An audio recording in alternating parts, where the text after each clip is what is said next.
coming up on good evening. We appreciate everyone's patience, and we're excited to be here. It gives me great pleasure to welcome you all here today. I've had the pleasure for the last 3.5 years to be the United States Ambassador to the Republic of Singapore. Now, we're living in a very complicated time in history. Terrorist acts, brutal war, and senseless humanitarian suffering roil our every day. Our resolve is being tested like never before, from Ukraine to the Middle East to the South China Sea. Tough decisions and complex situations. Yet few understand this better than our special guest, and few are more qualified to help tackle these enormous diplomatic challenges. We're truly honored to be joined by the Secretary of State, Antony Blinken, as his first visit to Singapore in his capacity as America's 71st Secretary of State. His presence here today is a strong signal of the important and enduring partnership between our two countries, a partnership since Singapore's independence 59 years ago next week. Thank you, Tony, for being here. We're also grateful to our host, the Asian Civilization Museum, and to our organizing partner, the Lee Kuan Yew School of Public Policy. It's now my pleasure to welcome Professor Danny Quah, who has the honor of introducing our distinguished guests.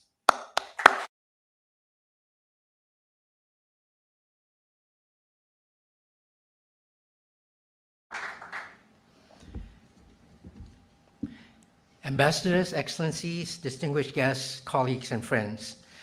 Good evening. My name is Danny Quah, and I'm Lee Ka-shing Professor in Economics and Dean at the Lee Kuan Yew School of Public Policy.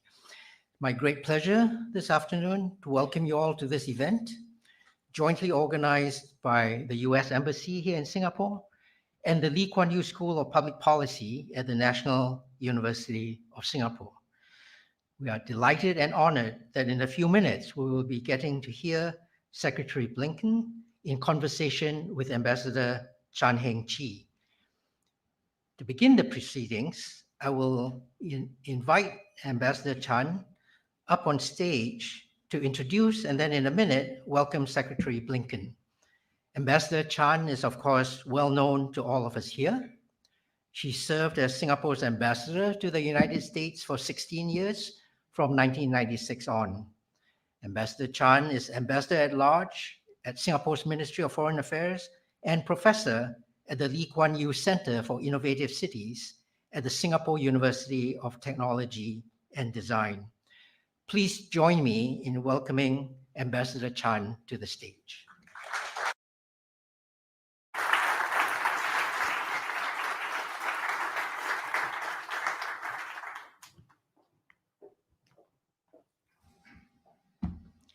Distinguished guests, ladies and gentlemen, Ambassador Kaplan has very capably introduced the subject, and so it is now my honor and privilege this afternoon to introduce the 71st Secretary of State of the United States of America, Antony Blinken. Secretary Blinken, as you know, has had a long and distinguished record of service in US administrations. He served as the National Security Advisor to Vice President Biden during the Obama first administration. I was there. And later as Deputy National Security Advisor and Deputy Secretary of State in the Obama second administration. He is in Singapore for a bilateral visit. He held the Critical and Emerging Technologies Dialogue with Singapore officials. And you would have just heard or read that the Singapore and the United States signed a peaceful nuclear cooperation agreement to explore potential civilian uses of nuclear technologies. Certainly, I agree we cannot have a better or more qualified person to answer the questions on top of our minds and to talk of US foreign policy. We will have a conversation for about 20 minutes or so, 25 minutes, and we'll take a question from the floor. So I now invite Secretary Blinken to take his seat for our conversation. Thank you. Thank you, Secretary.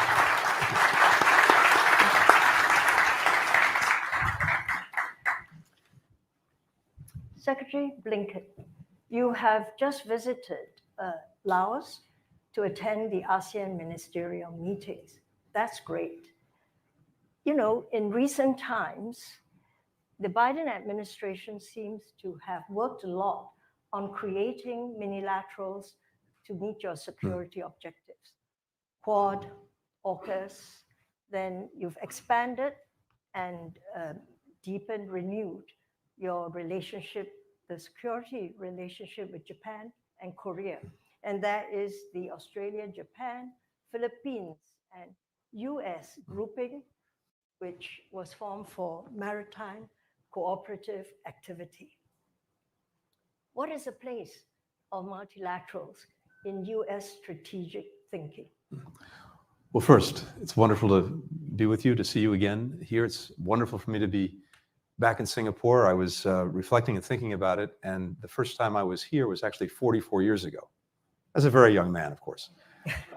And I've had opportunities, of course, to be back since, but this is my first visit in this job, and I'm gratified to be here because of the strength of our partnership and the value that we attach to it. And I want to come to your question because I think it's right at the heart of everything we're doing.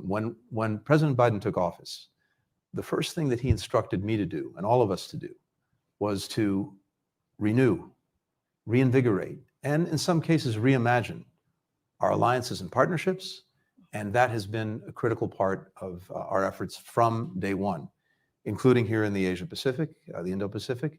And you mentioned some of them. And what we've tried to do is not only to reinvigorate existing alliances and partnerships, but also to create new arrangements of countries that are really fit for purpose, that are focused on particular issues. But the multilateral system is also critical to what we're doing, including, of course, at the United Nations. And we see that as an integral part of our engagement around the world, because there are two things that I think motivate us profoundly. One is that there is a premium, I think, on American engagement, American leadership. Certainly, it's one that makes sense for us, but I also believe it makes sense for countries around the world. If we're not engaged, if we're not leading, then probably someone else is, and maybe not in a way that advances the interests and values that we have and that we share with Singapore. Maybe just as bad, no one is, and then you're going to have a vacuum that's filled by bad things before it's likely filled by good things. But the flip side of that coin is that I think there's a greater premium now than there's been at any time in the 30 or so years that I've been doing this on cooperation, on collaboration, on bringing common approaches to what are shared challenges. The multilateral system is one key vehicle for doing that. And I think you've seen our re-engagement across that system, even as we've also been reinvigorating alliances and partnerships. Now, Secretary, you have given us a vision, the security vision, the alliance, the partnership vision of the Biden administration for the Indo-Pacific. What is the place of trade in that vision? Trade is critical. It links countries, it links people, it links economies. And I think we have to, though, think about two things. One is we want to be focused on what's actually happening in this 21st century, including when it comes to trade. So one of the focuses that we brought to this is on the digital economy. And through things like the Indo-Pacific Economic Framework, that's one of the things that we're trying to drive forward, understandings on that. Second, there are things that are so necessary and that have become so clear to us, especially with the experience of COVID, that are absolutely essential if trade is going to flourish and go forward. For example, resilient supply chains. We know what happens when we don't have them. We know the impact that that has on trade. So we've worked very hard to strengthen supply chains, to rethink them, to build resilience, to build early warning into them with many other countries. So if there's a challenge to them, we're doing something about it. But there's something else that's important to keep an eye on. Trade is vital, so is investment. Right now, the United States is overwhelmingly the leading provider of foreign direct investment in Singapore by, I think, 5 times the next nearest country. At the same time, we're also the biggest provider of foreign direct investment across all of the ASEAN countries. The United States also happens to be the biggest recipient of foreign direct investment. Why is that important? Because these investments don't happen unless there's a certain amount of trust, and also unless there's a certain amount of optimism about the future. I think we see in the magnitude of foreign direct investment a tremendous amount of trust between the United States, Singapore, countries in ASEAN, a tremendous amount of trust in the United States, and confidence that this is where the future is. So as much as I would look at trade, I would also look at foreign direct investment. You're right there, but I would like to explain to you, Secretary, that in the thinking of Southeast Asians and Asians, trade is extremely important. Lee Kuan Yew in the 1980s, gave a congressional joint address, and he spoke about democracy and trade going hand in hand. You cannot promote democracy if you don't promote trade. Yeah. So I get very discouraged when I hear Americans say we can't do trade. Well, of course, I agree with his insight. I think that's very much true. It remains true. We remain a great trading nation, as is Singapore. I think, though, what we have to also be focused on is making sure that trade works for our working people, that it works for our companies, that it works for our societies. And we also have to make sure that we are adequately dealing with sometimes second and third order consequences that come with it. I'll give you an example. Right now, we have a challenge when it comes to China with overcapacity. That is producing in certain sectors and certain industries well beyond not only the needs of China, but of world demand, and doing it in a way with subsidies and other forms of support that not only create unfair advantages, but create an environment in which, when that kind of trade goes forward, it has the potential to flood and, as a result, ruin entire communities, companies, workers who are on the receiving end of something that's not fair or not balanced. We have to also be able to deal with those kinds of challenges to the trading system. Certainly, but we hope that the way countries respond would not be through protectionist measures, more protectionist measures. Now, let me go back to the earlier discussion on the vision of the lattice framework that the United States has created for security. Now, strategic deterrence under US leadership is something I think I understand why you're doing this. Like-minded countries come together so that they can deal with a fast emerging challenge, adversary, or a threat. But is the United States also starting to build confidence building mechanisms with your potential adversary? Absolutely, and that's critical. It's vital. And let's take, again, the relationship with China. For us, it's both arguably the most complicated and most consequential in the world. Actually, many countries can say the same thing. There's an obligation that we have, and that is to make sure that we're managing that relationship responsibly. We're in a competition, and by the way, there's nothing wrong with competition. In fact, in our system, competition's a good thing. As long as it's fair, as long as it's on a level playing field, it's a good thing. It hopefully brings out the best in everyone. We want to make sure that that competition doesn't veer into conflict, which is profoundly not in our interest or anyone else's, nor in China's. And that starts with communicating. It starts with being able to speak clearly, directly, and frequently to each other. Just since last June, I think I've seen my Chinese counterpart, Wang Yi, the foreign minister, 6 times. I was just with him in Laos at the ASEAN meetings. We speak on the phone. Many others in our government are engaged with their counterparts in China, and that's hugely important, precisely for that reason. Second, there are aspects of this that are especially important. For example, we resume military-to-military contacts at all levels. That's so vital to making sure there are not misunderstandings that, again, could lead inadvertently to conflict. And we're also looking to find areas where we can cooperate when it's in the interests of our people, when it's in the interest of China, when it's in the interest of so many others. We've been doing that as well. For example, we have a plague in the United States of synthetic opioids, fentanyl. The #1 killer of Americans between the ages of 18 and 45 is fentanyl. It's not heart attacks, it's not car accidents, it's not cancer, it's not guns, it's fentanyl. And it's a global issue. And we have to deal with, for example, the question of the ingredients that go into making it, the chemical precursors that are often manufactured in China, may come to Mexico, get synthesized into fentanyl. Well, President Biden and President Xi reached an important agreement when they met in San Francisco at the end of last year about working together on this, and China taking important steps, some of which is taken to try to curb the flow of these ingredients, these precursors.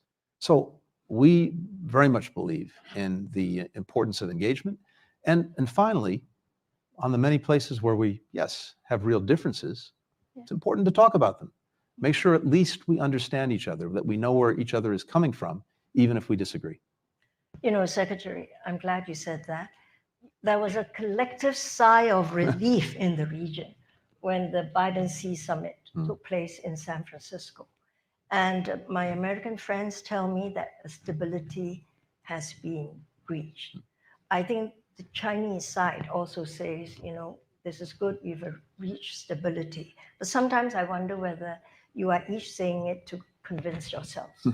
But yes, and I think that's a good way to go forward. And I like what you say about competition without conflict. But many of us believe it is still a very fragile stability. Yeah.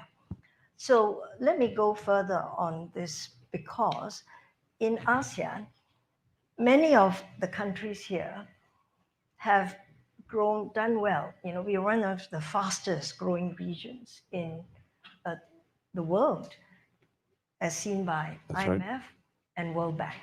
ASEAN countries are building a huge middle class. You have it in Indonesia, Philippines, Malaysia, Thailand, Vietnam, and of course, Singapore. But this middle class is built on globalization. And also because we are part of a production process, you know, producing goods to be sent to the United States and other markets, mainly electronic goods. So we are very worried about the small yard, high fence policy, because we see it becoming a bigger yard and higher fences. Where will it stop?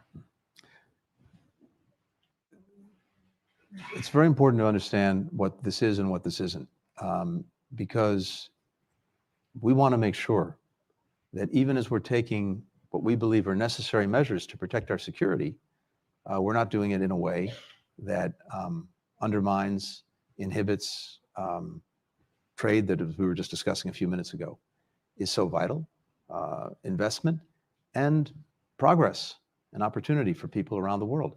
So when it comes to the small yard, high fence, look, it makes sense, and I've said this directly to our Chinese counterparts, that it makes sense for us to try to make sure that when it comes to the most sophisticated technology that is being used, because there's fusion between the military and the civilian space in China, that is being used and goes directly to military applications, including, unfortunately, a very rapid and very opaque buildup of their nuclear program.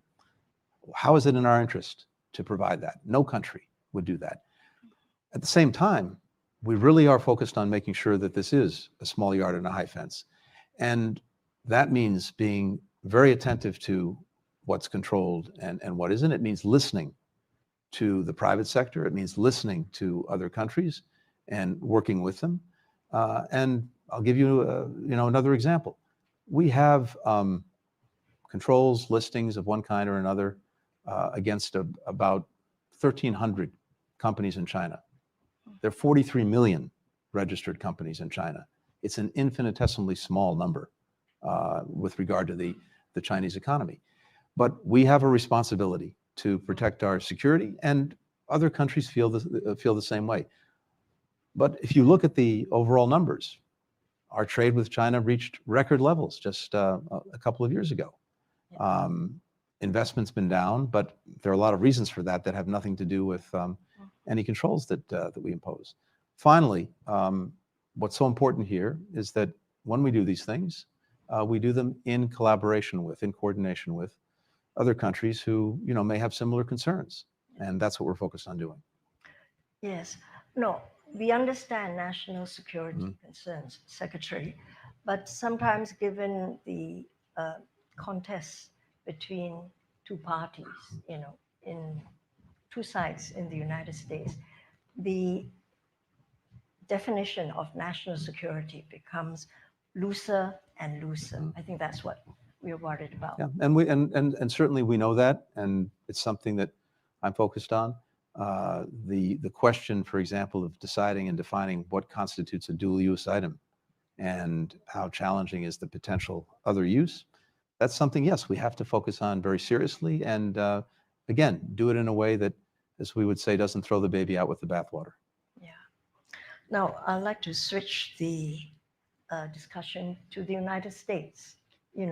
There's a lot of noise coming out of the presidential campaign. Really? politics. I hadn't heard any of it.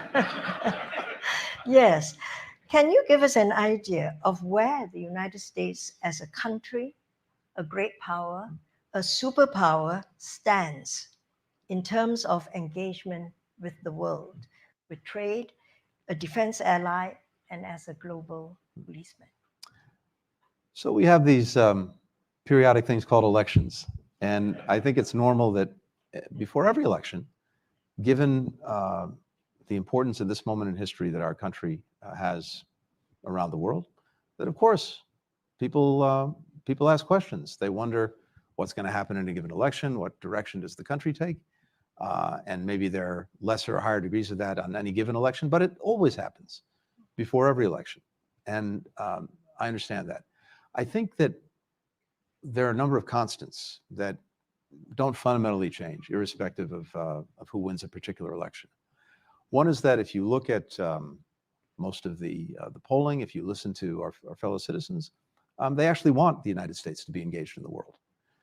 They understand that in order to actually get things done at home, we also have to be working with others around the world. And that remains by far the majority opinion. They strongly prefer that the United States not engage the world alone. They know the benefits in partnerships, in alliances. And again, that's a constant. And I think that remains no matter what. The flip side is equally important. What I'm hearing is, I have the great honor of going around the world on behalf of the United States, is that most countries actually want us engaged. Yeah. They want our leadership. They want our partnership.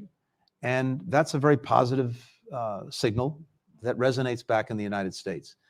So look, I do understand the focus on this, but I'm also very confident that at the end of the day, most Americans see the benefits of our engagement around the world. Well, you will understand that amongst your friends and countries around the world, they are concerned whether there'll be a continuity of policy between administrations, whether it is climate change, technology, policy, or whatever. And so some countries worry when they are negotiating deals with the United States. Will that stand if it is another administration? It's the nature of our system, and I think people have seen that, know that over many years. We have so many actors in our system that are important, and of course, the federal government stands at the top, but our states play incredibly important roles. Our cities play incredibly important roles. There are connections that have grown stronger and stronger over the years between our states and other countries, between cities in different places, that continue to drive things forward, sometimes irrespective of what the national policy may be. Climate's a great example of that. And look, if you're sitting in the United States and you care, as so many Americans do, for example, about climate change, and Singapore and the United States are two countries that have been a leading edge of doing something about it. We know, for our part, that even if we somehow did everything right at home in terms of emissions and in terms of global warming. We're 15% of global emissions. That means that we somehow have to find a way to encourage the other 85% of emissions to be dealt with. And that means working with other countries. You played with a rock band in your younger days. Cool, you know. And recently in Beijing, you were going to music shop with Ambassador Nick Burns. That's and right. You bought Taylor Swift CDs and Douwei. I don't know if anyone's heard of Taylor Swift, but I gather she might have come to Singapore recently. Yeah. And you bought Douwei. That's right. Rocker. Who's terrific. I haven't heard of him until you. I say, if Secretary Blinken buys it, I'll see. Well, it was a recommendation from the very nice gentleman who owned the record shop, but he's terrific. He's terrific, great music, good beat, and the lyrics are very good. Do you still play in a band? Occasionally I've gotten up and done some kind of charity event. But what I've found is, if I ever have a room and there's an event that's running overtime and we need to clear the room, the best thing for me to do is get up and play the guitar. It clears the room immediately. Electric guitar, someone told me. An opera singer told me this, actually, just 2 days ago. Well, it's been a lifelong passion and something that only enhances your own appreciation for music. And everyone has a different thread in their life. Yeah. For me, and as I know for so many others, it has been music, and it's a great source of joy, of comfort. Sometimes we have more difficult days than others in this business, and being able to have music to go back to, it's a wonderful thing. Well, thank you very much, Secretary Blinken. I'm going to allow some questions. Very good. Question from the floor, left side, please.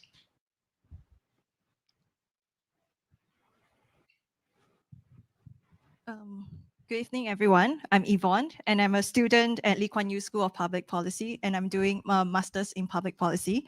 So, Secretary Blinken, adding on to Madam Chan's, Ambassador Chan's, your passion for music. My question is: you have shared how music plays a profound role in your life, and its power to connect people across cultures. We can see how Korea effectively use music as a soft power, right. Soft form of soft power. So how do you see your personal passion for music influencing your approach to diplomacy and international relations, especially in fostering cross-cultural understanding and cooperation? Play us a piece Thank now. Well, you're right. It's a great connector. I think in general, the arts, culture, one of the greatest connectors we have, and music. I've seen it do it this powerfully because it transcends borders, it transcends language, it transcends difference in politics, and especially at a time when the world is so charged in so many ways, having those connectors, I think, is more important than ever. And I've really seen it break down barriers in ways that have a profound impact. I see it in my own engagements with some of my counterparts. Sometimes one of the things that connects us is music. But you mentioned as well the soft power aspect of this, and K-pop is a great example of that. In fact, I guess this was a couple of years ago. I was on one of our late night television shows, something I hadn't really done before. Shows like used to be David Letterman, The Tonight Show, all of these shows, and I was on one of the programs. And as we arrived at the studio, there was a huge crowd outside. And I thought, oh, it's nice, this crowd. And then I realized they had no interest in me. There was a Korean K-pop band that was also on the show that night. It's a good reminder of things. But we have programs at the State Department that I think are among the best things we do. We have an entire department focused on educational and cultural affairs. And they're the ones who do the exchange programs, like all of the fellowships many people have benefited from. But they also do exchanges with artists, with musicians, with actors, with painters. And I've seen this have as much and maybe even sometimes a greater impact than some of the things we do on a policy level. So I'm a great believer in it, and I think it's profoundly to our benefit. Thank you. Secretary, can we have one more question? Of course. Pleasure. From the right side, yes, the hand up. Thank you, Ambassador. Nicholas, I am Director for Security and Global Affairs at the Singapore Institute of International Affairs, a think tank here. We talked a little bit about continuity of political leadership in the US. I want to ask you to crystal ball gaze into the potential outcome in November, but we've also talked about the two major conflicts that are going on in Europe and the Middle East. What do you think will be the likely progression of those conflicts and the US impact in those conflicts as a result of the elections, whichever way it might go? Thank you. Well, look, one of the benefits of my job is that I don't do politics. I just focus on policy and try my best to help develop and then advance the best policies we can to deal with the many challenges that we're facing. And certainly predicting an election in our country is something I wouldn't hazard to do. Our elections have been very, very close, and I expect this next election is likely to be the same, just looking at it as an American citizen. But what I'm focused on and what President Biden's focused on really are the next 6 months between now and when the next president takes office, in making sure that we're doing everything we can on all of these fronts to try to advance peace, to try to advance security, to try to advance not only our own interests, but the interests of so many of our friends and partners. I'll say very briefly, when it comes to the ongoing aggression by Russia against Ukraine, our support for Ukraine remains resolute. You've seen that in the very strong, albeit delayed, bipartisan support for the supplemental budget that we put forward for Ukraine. We see it in everything that came out of the recent NATO summit. We see it in the agreements that now more than 20 countries have signed to support Ukraine over the long term in making sure that it has a strong defense and deterrent capability. And ultimately, whatever happens over the next 6 months, I believe strongly that Ukraine will be a successful country. And the successes I would measure by looking at, is it standing strongly on its own feet, militarily, economically, democratically? Is it integrated with the institutions that it wants to be integrated with? And I believe it's on a trajectory to do just that. The support of so many countries around the world is vital. When it comes to the Middle East, we're working virtually every minute of the day to try to bring this to a better place, and in particular, to get a ceasefire in Gaza, to get hostages coming home, to try to put Gaza and more broadly the other areas of potential conflict in the region on a better track. And from my perspective, it's imperative that we get that done, and we're working at it. And we're doing that, again, irrespective of an election in our country. We're doing that because that's our responsibility in this moment. And as long as we have that responsibility, we'll continue to do our best to get to the right place. Thank you. We have 1 more minute left. Short question, yes, in the center. Do you have a loud voice? Please speak up. Good. Thank you, Senator. Thank you, Secretary Blinken. So my name is Scott. I'm also a student from Lee School of Public Policy, and I'm just online. Yes, so my name is Scott. I'm a Lee Kuan Yew School of Public Policy, Masters of Public Policy candidate.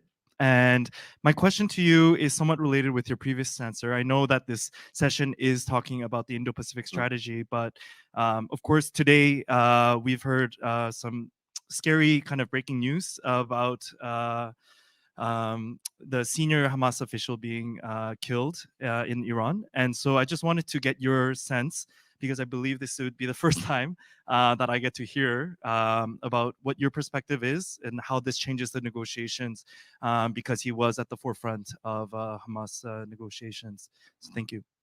Well, of course, I've seen the reports, and all I can tell you right now is I think nothing takes away from the importance of, as I said a moment ago, getting to the ceasefire, which is manifestly in the interests of the hostages and bringing them home.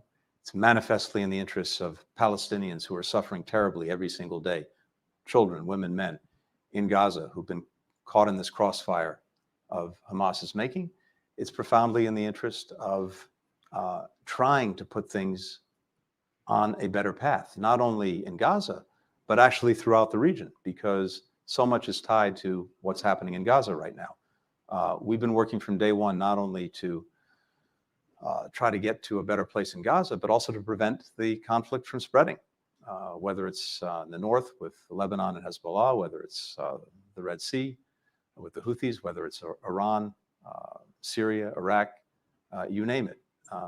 And a big key to trying to make sure that that doesn't happen and that we can move to a better place is getting the ceasefire. I'm not going to speculate on what impact any one event might have on that. I've learned over many years never to really speculate about that because we simply don't know. What I do know is the enduring imperative of getting the ceasefire, and what I do know is we'll continue to work at that every day. Thank you. Sorry, ladies and gentlemen, I'm afraid I will have to bring this discussion to a close. I've been told, absolutely, you know. So let us show our appreciation to Secretary Blinken. Thank you. Thank you. Thank you. Thank you.